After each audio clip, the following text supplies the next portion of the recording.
आज किसी ने सरहदें पार की, क्योंकि किसी ने सारी हदें पार की। उस लड़ाकू में जिसका अर्थ मृग मारीचिका है, एक हकीकत गई रात हमने बयां की। आज किसी ने सरहदें पार की। हेलो फ्रेंड्स, मैं दिव्या सिंह, स्वागत है आपका take a step YouTube channel में। फ्रेंड्स, विपिन इलाहाबादी द्वारा लिखी गई ये कविता सुनकर एयरफोर्स के जवानों की बहादुरी, उनकी हिम्मत और उनका देशभक्ति का जज्बा, सब कुछ एक फिल्म की तरह हमारी आंखों के सामने प्ले होने लगता है। और तो और युद्ध के टाइम हार या जीत का फैसला भी एयरफोर्स की ताकत ही करती है। आपको लग रहा होगा कि आज मैं ये सब बातें क्यों कर रही हूँ। अरे भाई, 8 अक्टूबर को इंडियन एयरफोर्स डे है। 8 अक्टूबर 1932 को ब्रिटिश टाइम में इंडियन एयरफोर्स की स्थापना की गई थी। तब इसे रॉयल इंडियन एयरफोर्स कहते थे। आज़ादी के बाद रॉयल शब्द हटा दिया गया और तब से इसे इंडियन एयरफोर्स ही कहते हैं। इसीलिए 8 अक्टूबर को बड़े धूमधाम से मनाया जाता है। इस दिन एयरफोर्स भव्य परेड और एयर शोज़ ऑर्गेनाइज करता है, जिसमें हमें आसमान में फाइटर प्लेन्स द्वारा बहुत सारे अजीबोगरीब कारनामे देखने को मिलते हैं। तो फ्रेंड्स, आज एयरफोर्स डे स्पेशल में मैं आपको सफलता के उड़ान की एक ऐसी कहानी सुनाऊंगी जो आपको अपने सपनों से प्यार और उन्हें पूरा करने की हिम्मत देगा। एक बार किसी इलाके में भयंकर बाढ़ आई थी। टीवी पर लगातार उसी बाढ़ के अपडेट्स दिखाए जा रहे थे। उसमें ये भी दिखाया जा रहा था कि किस तरह एयरफोर्स के जवानों ने बाढ़ में फंसे लोगों की मदद की और उन्हें बचाकर अपने साहस का परिचय दिया। ये सब लाइव टेलीकास्ट 12th क्लास की एक छात्रा ने भी देखा।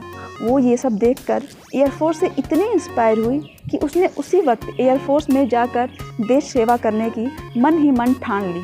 हालांकि उसके पिता रोडवेज बस स्टैंड पर चाय की एक छोटी सी दुकान चलाते थे, लेकिन उन्होंने चाय बेचकर अपनी बेटी के सपनों को उड़ान दी। और बेटी गरीबी और फैसिलिटीज़ के अभाव में भी लगातार अपने सपनों को पूरा करने के लिए जी जान से जुटी रही। और पिता ने अपनी बेटी के सपनों को पूरा करने के लिए अपना फुल सपोर्ट दिया। कहते हैं कि सपने भी उन्हीं के पूरे होते हैं जो अपने सपनों को पूरा करने के लिए लगातार उनका पीछा करते रहते हैं। चूँकि वो छात्रा शुरू से ही बहुत मेहनती थी और उसने एयरफोर्स में जाकर देश सेवा करने की मन ही मन ठान रखी थी, इसीलिए उसने अपने इस सपने को एक स्ट्रॉन्ग डिज़ायर में कन्वर्ट किया और स्ट्रॉन्ग डिज़ायर को अपने लाइफ का एम बना लिया था।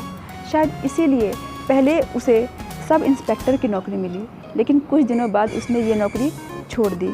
फिर उसे लेबर इंस्पेक्टर की नौकरी मिली, लेकिन चूँकि उसका मकसद एयरफोर्स में जाना था, इसलिए उसने ये नौकरी भी छोड़ दी। लगातार 5 बार असफलता प्राप्त होने पर भी उसने हार नहीं मानी और आखिरकार 6वें अटेम्प्ट में वो सेलेक्ट हो ही गई। दोस्तों, उसके सिलेक्शन से जो खुशी उसे और उसके परिवार वालों को मिली, उसे शब्दों में बयान नहीं किया जा सकता।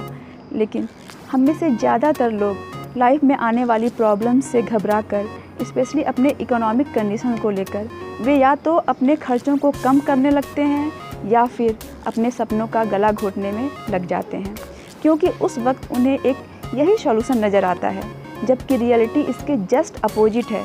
प्रॉब्लम से भागने से न तो प्रॉब्लम ख़त्म होती है और न ही प्रॉब्लम का सलूशन मिलता है।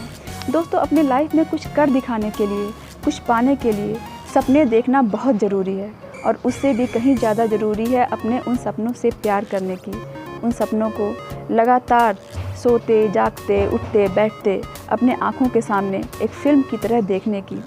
ऐसा करने से वो सपने एक न एक दिन ज़रूर पूरे होंगे। इसके पीछे एक साइंटिफिक रीज़न है। अब आप सोच रहे होंगे कि इसके पीछे कौन सा साइंटिफिक रीज़न हो सकता है, तो सुनिए।